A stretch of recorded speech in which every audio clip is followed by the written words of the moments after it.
Wedi'r, good morning everyone. It's good to be with you once again at the end of this month.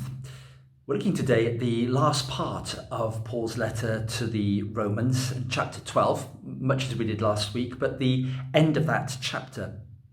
Some pithy sayings which I want us to explore. Now, even today in a very secular society, I suspect a lot of people would know things like blessed are the poor in spirit. They would recognize it probably comes from Jesus. They may not know them as the Beatitudes, nor where they come in the Gospels, but they may have heard perhaps at a funeral or a wedding something being spoken and know that essentially they're religious in character. Sayings like that stand out because they say something significant, important. Indeed, the Beatitudes have been called Jesus' manifesto for the kingdom of God. He sets out a broad vision of what life could look like if God were found and his ways were flourishing. In our reading today from Romans 12, we read what also sounds like a manifesto, a list of do's and don'ts. But actually, they're not random. They belong together and they have common threads running through them. So if you've got the Bible passage in front of you, those verses towards the end of the chapter, please do have it with you. We saw last week Paul has been at pains to explore what the death and resurrection of Jesus means, how it marks a break from the past and opens up a new life for us to follow God and to obey God. And here we see some of the specific things that we might be able to do. But what holds them together? Let me suggest three things to you. Firstly, we're invited to have a solid ground in our hearts, within each and every one of us. Paul says this: rejoice in hope, be patient in suffering, persevere in prayer. His focus is on the inner life of the Christian, what's happening in our hearts. And in truth, more or less, everything else flows from that.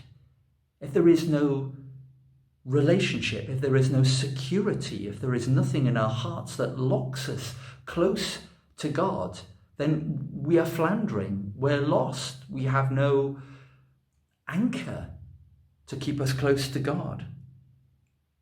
When he wrote to the Christians at Galatia, Paul said this: I've been crucified with Christ, and I no longer live, but Christ lives in me.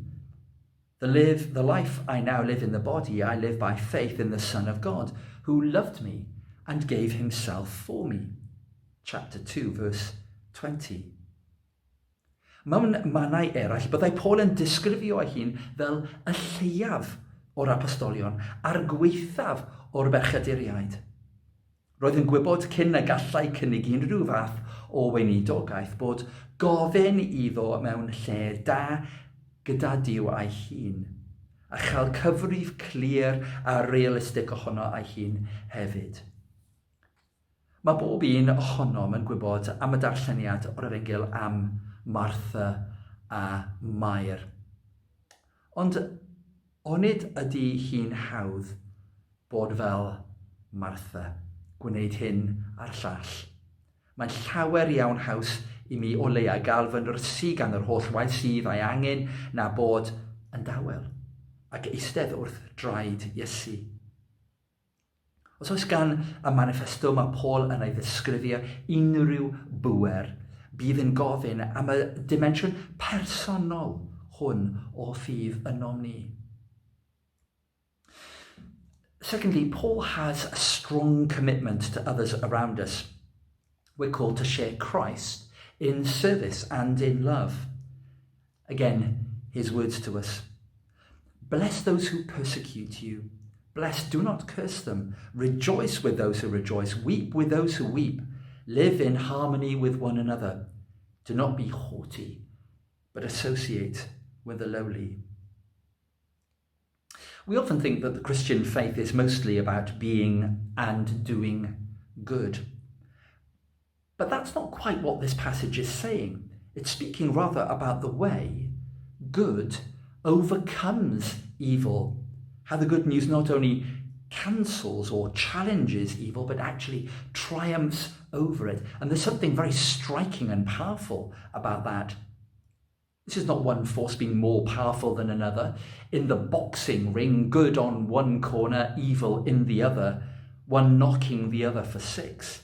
In fact, the triumph of Christianity is to show the beauty of weakness and of vulnerability. The Christ way is the way of the cross. It is by his wounds that we're healed and that we heal. Tybed, allwn ni fagu hyder o'r newydd yma.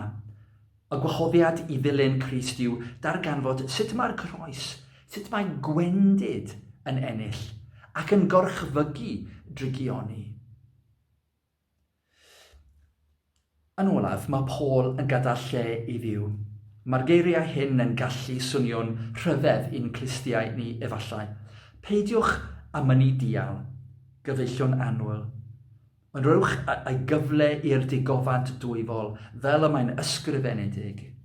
My fi piau dial. My fi a dalaf yn ôl medd yr arglwydd. Ond mae Paul yn dilyn hyn yn gyflym trwy wahodd gwasanaeth cariadus. Rwy'n meddwl fod Paul yn cydnabod nad oedd yn gallu reoli popeth ac na allwn yn unau chwythau ar adegau.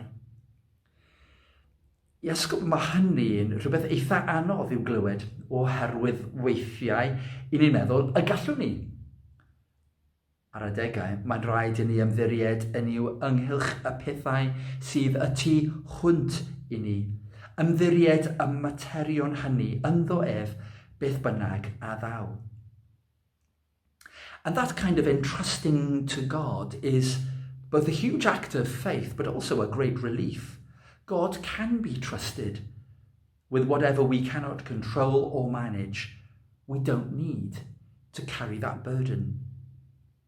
Isn't that why Paul could pray for the peace which was beyond all understanding? He wrote this: "The peace of God which transcends all understanding will guard your hearts and your minds in Christ Jesus." Philippians 4 verse 7. Tybed allai'r lle rydyn ni'n ei adael i ddiw fod yn weithred o ffydd, lle i ni roi pethau sydd y tu hwnt i ni ymddirieddaeth Duw. So Paul's manifesto is an invitation to grasp three things. Firstly, to work on our relationship with God, to have the security of knowing that we are loved and that we're responsible for our lives in him. Secondly, of considering others, of knowing that we have a commitment to those outside of ourselves. What does that look like? And thirdly, knowing that with God, we can trust him with things beyond our powers. A manifesto similar perhaps to the Beatitudes, but underpinning all of those, a strong commitment to God. I wonder, what's your take home from this passage today? How can you let those questions I'm asking myself sink in a little bit deeper into your life too? Once more, some prayer to help us respond to the message from today. Firstly, a prayer in English and then a concluding prayer in Welsh. Let us pray. Incarnate Word of God, in your flesh you reconciled all people to the Father, and you continue to reconcile all those who in sorrow turn to you. I thank you that your healing power has touched me and cleansed me from my sin. So today, mercifully direct all my thoughts, my words, and my actions to the greater glory of your Father, and be my model and help for the rest of my life, so that I may persevere in your service and love for your greater glory. Amen.